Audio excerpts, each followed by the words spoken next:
So now we will see program PLSQL procedure for an application using functions. Okay, so what is a procedure and what is a function? Procedure means it is a subprogram that which that performs a specific task. Okay, that is nothing but procedure, right? And then what is a function? Function is a PLSQL block which returns some value. Okay, so you have to understand the difference between procedure and functions. Okay, so for Viva they'll ask, okay, if you get this program, no, so they'll ask what is the difference between procedure and function. Okay, or they can also ask what is procedures and what is functions separately, right? So you should be able to see, right? So you should know the difference between procedure and function. So some people might assume this procedures and functions are same thing, but it is not, as it is not. Okay, so now we'll see the program here. So see, for this program also you have to consider the you have, okay, I mean to say is, before moving on to this program, you have to create tables EMP in department. Okay, that previously I have already said, right? So it is very compulsory that you have to create these two tables, EMP department, and also you have to make sure that you add some tuples, right? So I'll not be discussing about the tables because you already know about these tables, right? So EMP in department um, and the tuples you have to insert in these two tables. Okay, after that only we will write this procedure, we will be writing this application. Okay, so now coming to this, what is the step one here? Create the below function, right? So now create the below function. What do we have to, means to say you need to declare a function here. Okay, so how do we write this? Based on the syntax, create. Okay, you have to start with the keyword or with the command create or replace. Okay, so in the triggers concept I already taught. Create means creating the function, and or replace here also is included. So or replace means renaming or updating the existing function. Okay, so that is why we write here replace also here. Okay, create or replace function, this is the function name. Okay, so this is the function name, create or replace, then function you need to write compulsorily, and then followed by this is the function name. Okay, function name, and then in this we are passing some parameter, we are passing a parameter input, and this is a parameter type, guys. Parameter type is here in. Okay, input in number. So this is the data type of this parameter. Okay, parameter that will be passing. So here in is a parameter type. So why we use in here? In this in type of parameter is used when we have to, like when we are giving the input, right? So that input can be we can change that input. Okay, so that is the meaning, right? So we are meant to say it's not fixed, it can be changed, right? So that is why we use here, that is what it means here. Okay, in type of parameter, okay, whose values can be changed. Okay, which is not fixed, the value that which we can change. Okay, so this you should remember, this you should understand. So then followed by this we are writing return type here is not number, guys. So because your return type is character. Okay, so we are writing varchar, return type is varchar here. Varchar2 is, okay, so is keyword, followed by this we will be so in between this is keyword and begin keyword will be whatever we want to declare, we will be doing that in between is and begin. Okay, so here we are trying to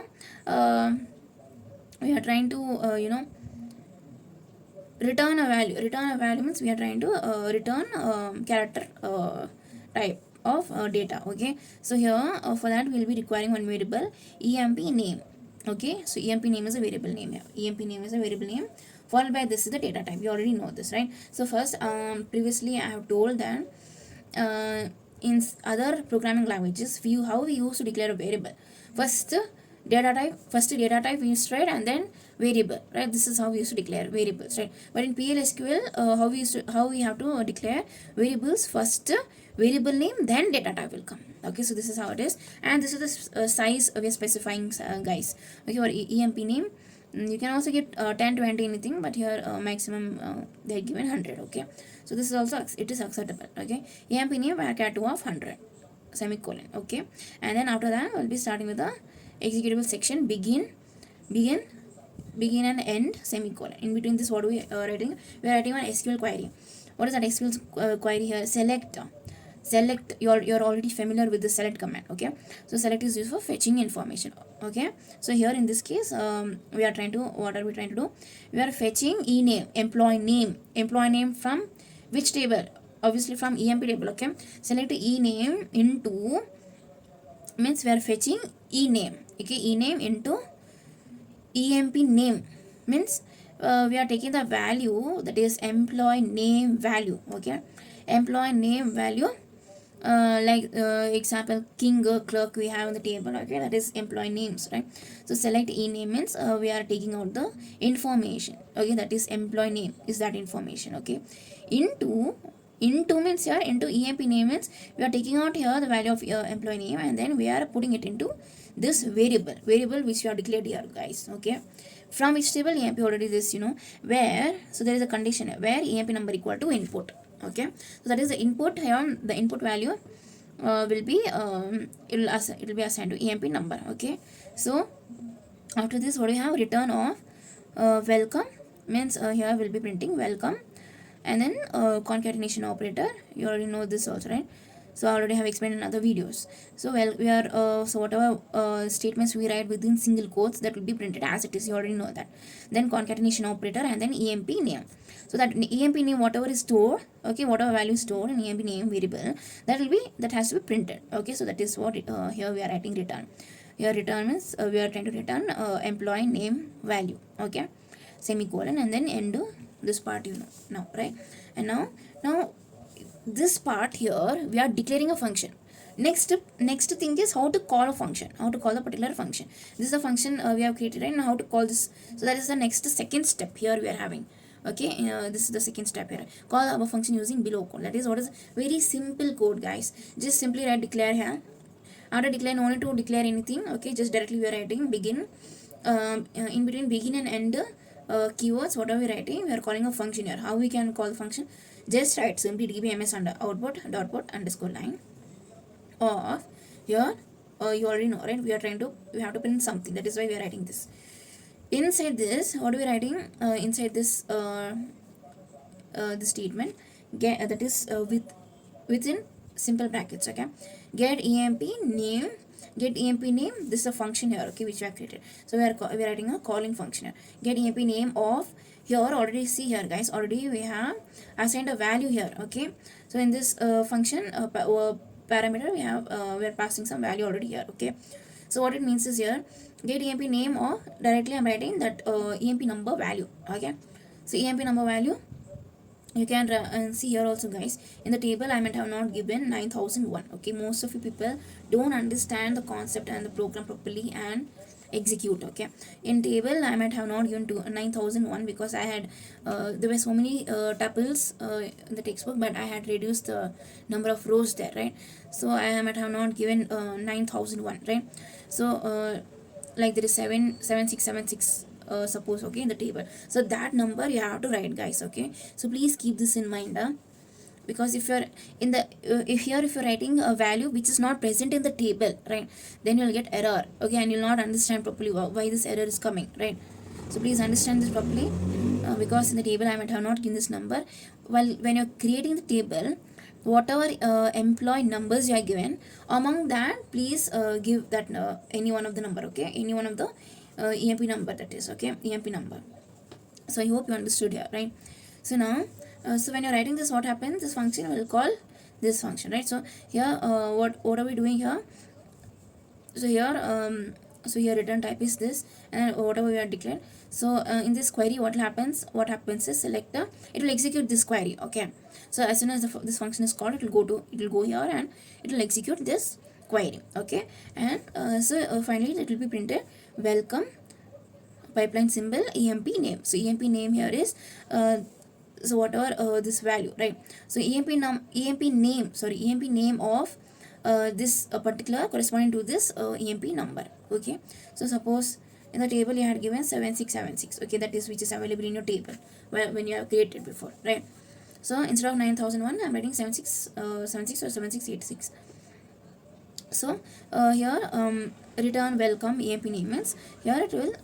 So here is the output, guys, okay, welcome Ganavi. So suppose emp name is Ganavi for particular 7676 emp number, okay. So this is how it works, okay. So this function we are writing a function call here which calls this function, right? So in this function, what happens, it will execute this query, right? So what is that query which is being executed? Select e name of what? From the select e name of this, okay. So yes, ename of this is gonna be, okay, so that will be stored in EMP name, which you have already declared here, okay. From which table? Obviously from EMP table, okay, EMP table, where EMP number equal to input, okay, and then return welcome EMP name, okay. So this is how it works. So there is another way of calling this function, guys. So this is optional. If you want, you can skip this in exam, right, if this is confusing for you, or if you are not able to understand, if you're not understanding this or something, right. So if you want, you can skip this part. If you're writing this much also, it's more than enough, okay. So here, but still I'll teach this. So another way of calling this function. So just simply we write select a function name, function call here we're writing, okay. So get EMP name of 9000. See guys, here also in the table, whatever uh, numbers are given, EMP numbers, so that has to be available in your table, in your EMP table, okay. So here 9,000, I might have not given 9000 also. And see, if you're writing this query, another query for calling a function, please give another number here, okay. You can give same also, but it is better if you give another number, okay, for showcasing the output to the external, right. So now coming back to this, select a get EMP name of 7686 I have given here as a parameter value, okay, and then message from dwell. So already we have seen this also. So dwell is a dummy table which contains a single element or single record, okay.